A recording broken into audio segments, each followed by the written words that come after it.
Hi, MA. We're back after a couple weeks to revisit some tips and strategies around college research. A lot of you have been doing a lot of awesome work looking at your schools, and now it's time to start refining your search criteria. So there's a couple resources you can use to help you out with this. One is SCOIR, which I'm about to go over. Another one is the Challenge Success Handout. So there's an organization in Palo Alto that works with students around their why versus their prestige. So that's a great worksheet you can use. There's also that Google Doc we've been sharing week after week where you can kind of plug and play and add your own stuff. There's also some emails in your inbox that'll give you kind of a trajectory of where we've been. So one of those is your very first follow-up email from us back in the winter, and the other one is the family follow-up meeting email that we sent. And we definitely want to spend some time today talking about your college why.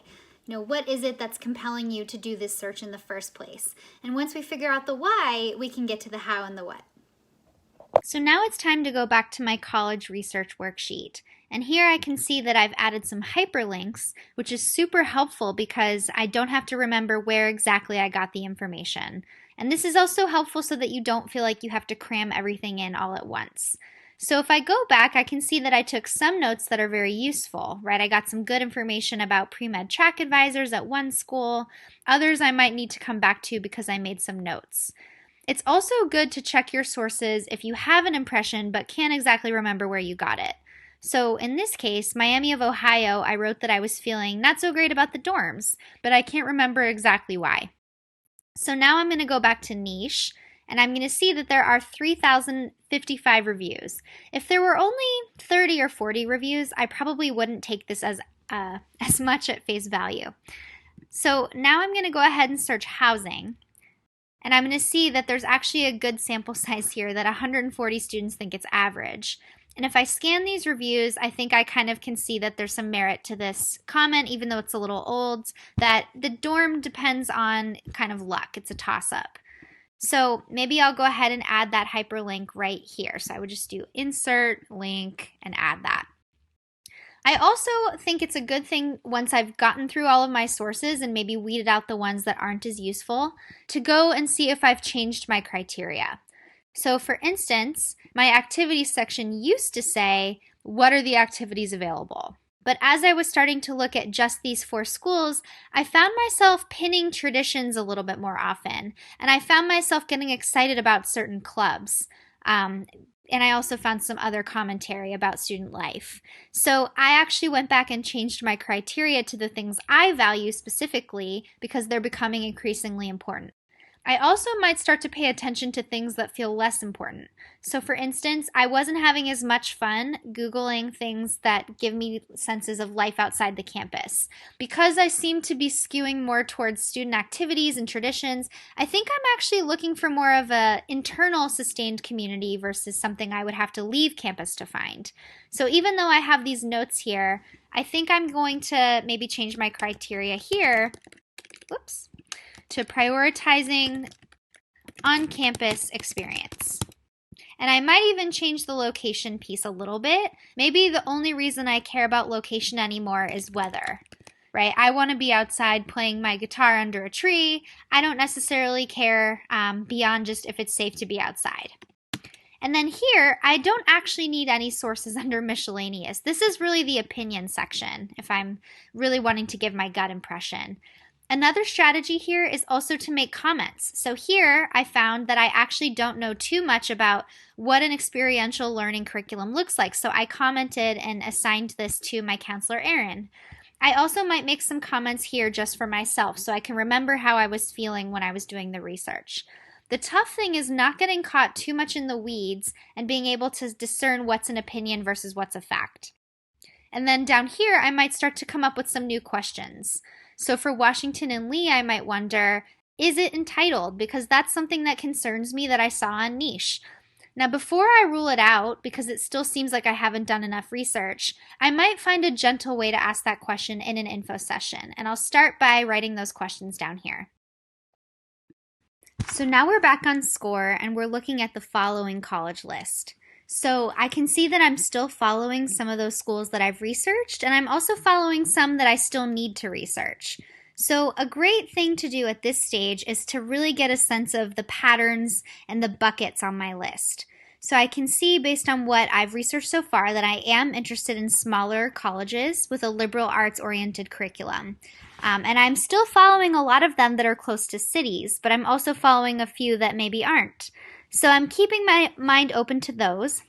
But I also want to start looking at another part of my identity, which is that I absolutely love to be in urban environments. So even though Kenyon and NYU have very little in common, besides that they're both purple, I have another bucket that I'm thinking about. So places like NYU, Boston University, Emory, Berkeley, these don't fit my immediate description, but they do tap into a different part that I'm excited to explore. So thinking of it in terms of a pattern on my list is definitely helpful. I can also go through some more suggestions with a fresh eye. So knowing I want more of a campus community, I may be more interested in one school over Pace, so I might dismiss that one now.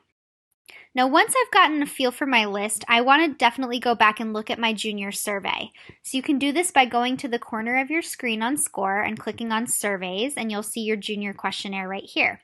And there are some very helpful answers to these questions that you shared at the beginning. That's definitely question 29 and question 31. So question 29 asks, why do you want to go to college? And back then, I didn't really have much of an idea, right? I gave kind of a vague answer. And if I look at some of my original criteria back from January, I can see that the things I was looking for before I researched are actually pretty similar to what I'm looking for now.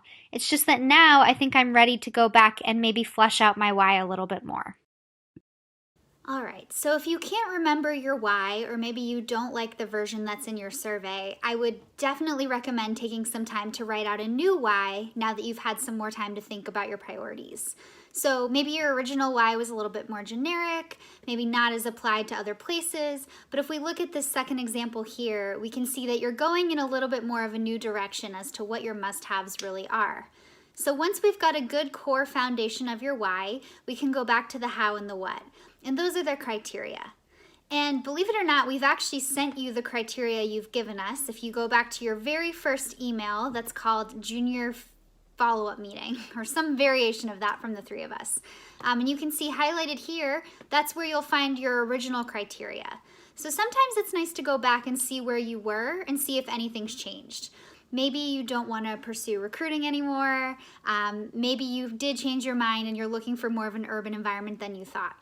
So rewriting your criteria and sending it to your counselor is really important because we don't actually have that new information, so we might be making outdated suggestions.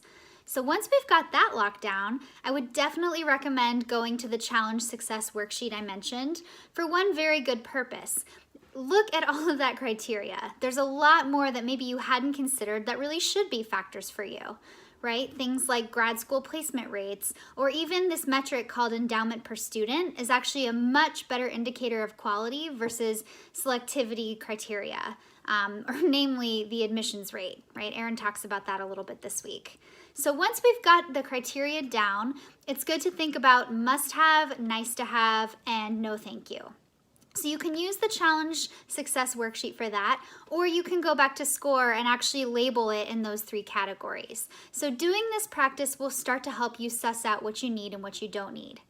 You might remember way back when, at the beginning of the year, we showed you that very long clip from Property Brothers. And if you remember, our point was that if you're looking at criteria, it's good to think about the must-haves and not think about things like the kitchen island and what color, the walls are, right? Those little things we can kind of look past. And the big things like the neighborhood, the safety, the feel when you walk into the door, those are the most important categories. Now, I know I struggle with this personally. One recent example was when I went wedding dress shopping, right? I was having the hardest time because I realized that I really like lace and I really like flowers and I really like sequins, and I really couldn't figure out exactly which of those criteria kind of ascended to the top. So obviously I didn't want to dress with every single one of those things. That would have been so tacky, in my opinion. So what I kind of had to do was try on a lot of dresses with lace and a lot of dresses with beads, realizing I like both, and then ultimately deciding on the dress for the whole picture. And ultimately, I didn't get beads, and that was something that I thought I would always want. So that's just a silly metaphor, but it goes to show that you may not know exactly what your criteria are that will win out right now. It's better to know just a blank list of everything that you're looking for. And like I said before, your colleges will fit those different buckets. So there may be a lace list and a beads list, and that's totally fine. Which leads to the next point around asking for recommendations from your counselor. You want to be targeted at this point because you probably don't want us to keep throwing more colleges and more webinars and more work at you. So instead of just asking for more suggestions, can you ask in a very targeted way? So can you say, Erin, I really liked the feel of Kenyon. Can you give me some more schools that kind of have that same vibe? Or asking, I had these 2 city schools, right now they feel like outliers. Can you suggest a school for me that will help me determine if I really am looking at city schools? So that's another way to kind of refine what you're looking for and be more targeted so that we're looking at the whole list. Now, the end of the process for this year is that we'd like you to have a working college list of about 15 to 20 schools. And that way we can keep eliminating as we go along. It's a little too early to eliminate everything.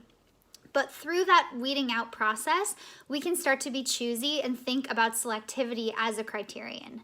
So Robert talks about this week in his video, but it is important to note that selectivity is a criteria and that it is a factor. So when you're looking at a likely college, can you be a little bit more open-minded about your criteria? And if you're looking at a school that's traditionally more selective, can you be a little pickier? And that should help you start to balance things out. And last but not least,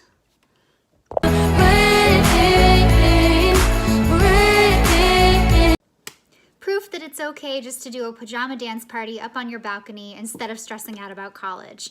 Everything is all going to work out, we promise.